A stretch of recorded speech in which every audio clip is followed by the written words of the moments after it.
One of the things I discovered is, because it's tax time. It's tax time, and everybody gonna be happy in a little bit.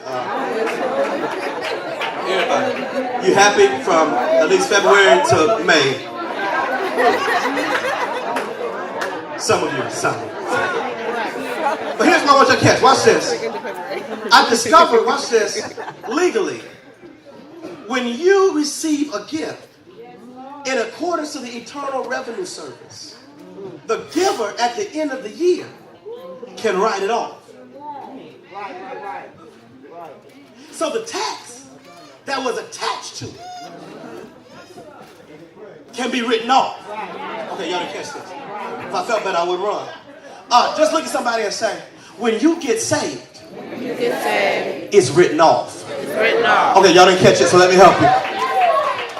Messed up. But once I embrace salvation, all of my mess up. Y'all ain't catching this. I had heartache, but when I came to Jesus, I had some pain. Y'all ain't talking here. But once I gave it to Jesus and received him as my Lord and Savior, he wrote off. Y'all ain't talking to me. Watch this. He says in so many words, you ought to shout over the fact that when I gave you the gift of salvation, any tax that was attached to you, any burden that was attached to you, any heartache that was attached to you, any frustration that was attached to you, any discouragement that was attached to you, any depression that was attached to you, any sickness that was attached to you, any stress that was attached to you, any worry that was attached to you, any anger that was attached to you, any low self-esteem that was attached to you has been written off.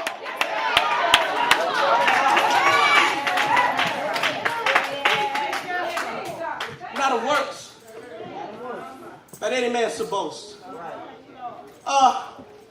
Here's where I go home.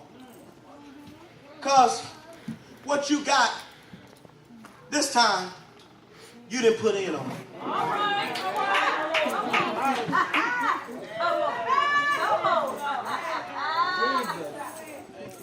Look at your neighbor and say, you ain't had nothing to do with this one. Now this is the gospel for grown-ups.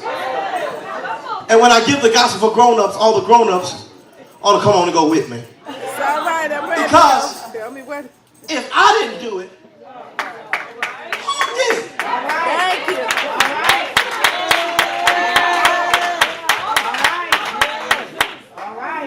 The one who did it, Robert, rode through 42 generations. Had to endure being kissed by a close friend. Had friends that was sleeping on him during standing time.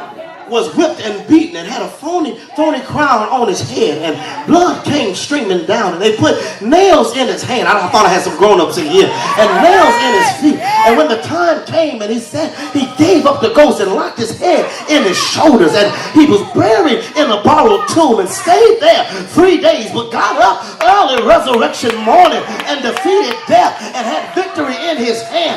Salvation became available to us when Jesus died on the cross. But the good news is he didn't stay dead, but on the third day, I thought I had some grown-ups here. See, y'all always getting happy about money, cars, and clothes, but I wish 16 of y'all, matter of fact, let's go ahead and supersize it. I wish it was 68 of y'all that would testify. Living, he loved me. Dying, he saved me. Buried, he carried my sins far away. But then rising, he justified. Freed me to heaven. And one day he's coming back on that glorious day. Look at your neighbor, tell your neighbor, I don't need a whole lot of money. That's the wrong neighbor. They ain't even getting happy. Tell them, I'm telling you, I don't need a whole lot of cars. I ain't got to have the best house. But Jesus went to Calvary, saved a wretch like you and me. They hung him high. They stretched him wide. He hung his head. For me, he died. But that ain't how the story ends. Because 3 days later, he rose again. Look at your neighbor. Tell your neighbor, the good news is I may not dress like you. Tell him I may not shout like you. I feel like having church. Tell him I ain't been in church as long as you.